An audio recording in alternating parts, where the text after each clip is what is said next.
बिहार के सभी नियोजित शिक्षकों को नमस्कार। दोस्तों, बिहार नियोजित शिक्षक 100 क्षमता परीक्षा का सिलेबस हम आज बताएंगे, ऑथेंटिक बताएंगे, जिससे कि इस बेस पर आप तैयारी करेंगे तो परीक्षा में सफलता की गारंटी रहेगी। दोस्तों, आपने तैयारी करना शुरू कर दिया है क्योंकि परीक्षा का जो डेट है वो निर्धारित है और आवेदन की प्रक्रिया भी चल रही है। आप विभिन्न जगहों से तैयारी में लगे होंगे। सारा कुछ हम बताएंगे इस वीडियो में कि कैसे आपको तैयारी करना है। सभी क्लासों का बताएंगे 1 से लेके 12 तक के लिए। तो दोस्तों, सबसे पहले आपको बता दें 100 क्षमता परीक्षा का जो डेट है एग्जाम का वो 26 फरवरी से चालू है और ऑनलाइन बेस में है, यानी ऑनलाइन मोड में है। तो कंप्यूटर पर आपका एग्जाम होगा। मल्टीपल चॉइस क्वेश्चन है जिसको आपके ऑप्शन को सेलेक्ट करना है कंप्यूटर पर ही। ठीक है, तो दोस्तों सबसे पहले हम आपको बता दें कि 1 to 5 में, सबसे पहले 1 to 5 का हम बता देते हैं। 1 to 5 में जो आपको 3 भागों में बांटा गया है 1 to 5 में, जो कि पहला जो भाग है वो भाषा का है। क्या है? पहला भाग जो है वो भाषा का है। ठीक है,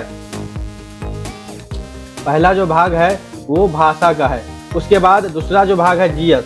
अब जीएस बहुत लोग नहीं समझ पाते हैं, कंफ्यूज हो जाते हैं जीएस होता क्या है। तो जीएस जो है जनरल स्टडीज होता है, जिसमें कि मुख्य विषय जो आपको कर दें, जो आगे हम बताएंगे जीएस के अंतर्गत कौन कौन विषय आता है। उसके बाद विषय जो संबंधित है, ये संबंधित आपके क्वालिफिकेशन से संबंधित होता है, यानी कि 1 से लेके 12 तक। जो आप प्राथमिक में शिक्षक बनते हैं तो आपका जो क्वालिफिकेशन देखा जाता है वो है इंटर, क्योंकि इंटर बेस पर ही आपका जो है बहाली होता है। बाकी जो शिक्षक प्रशिक्षण केंद्र होता है, जैसे कि टीचर ट्रेनिंग आपने किया होगा, वो अलग बात है, लेकिन जो बेस आपका जो मूल क्वालिफिकेशन है वो है इंटर। तो ठीक है, इसी बात पर हम चर्चा करेंगे। तो चलते हैं नेक्स्ट पेज पर। उसके बाद दोस्तों आप बता दें कि भाषा, तो भाषा में आप विभिन्न भाषा का चुनाव कर सकते हैं, जैसे कि हिंदी है, उर्दू है, उसके बाद अंग्रेजी है, उसके बाद संस्कृत है, उसके बाद बांग्ला है और इत्यादि। जो भी अगर इसके अतिरिक्त भी आपका कोई भाषा संबंधित है तो उतने भाषा का सिलेक्शन आप कर सकते हैं, कोई भी चॉइस कर सकते हैं। ठीक है, भाषा का 30 नंबर का आपका एग्जाम होगा। अब रह गई मुख्यतः बात जीएस की। ठीक है, जो हमने आपको पहले बताया है जीएस में आपको क्या क्या सवाल पूछे जा सकते हैं। तो जीएस में मुख्य रूप से गणित जो है आएंगे। उसके बाद है रीजनिंग। क्या आएगा? रीजनिंग। ठीक है, रीजनिंग तार्किक जो होता है विषय, जो कि 15 नंबर के आपको रहेंगे। मैथ जो है आपको 20 नंबर का रहेगा। रीजनिंग जो है आपको 15 नंबर का रहेगा। उसके बाद 35, और ये दोनों पार्ट भी आपको इसमें रहेंगे, जीके, जनरल नॉलेज और जीएस। ठीक है, दोनों पार्ट मिले रहेंगे। ठीक, उसके बाद विषय से संबंधित आते हैं। तो विषय में आपको इतिहास, एनसीईआरटी आपका, या बिहार बोर्ड का जो भी आप एनसी पढ़ते हैं, बिहार पब्लिकेशन का, एससीईआरटी का, वो भी उससे भी सवाल जुड़ा रहेगा। हम आपको रिपोर्ट करेंगे कि आप लाइन बाय लाइन की आपको पढ़ें, क्योंकि बीपीएससी ही आपका क्वेश्चन तैयार कर रहा है। तो इससे ऐसा होगा, बीपीएससी हमेशा टेक्स्ट बुक से सवाल उठाती है, इधर उधर से नहीं उठाती है। इसलिए ज़्यादा अच्छा रहेगा कि टेक्स्ट बुक पर आप लोग ध्यान देंगे। एक बार लाइन पढ़ेंगे, एक बार हाईलाइट करेंगे और दोबारा एक बार रीड कर जाएंगे रिवाइज में, तो आपका जो है वो क्लियर हो जाएगा। उसके बाद नागरिक शास्त्र है, इतिहास, भूगोल, नागरिक शास्त्र, बहुत ही अहम विषय है।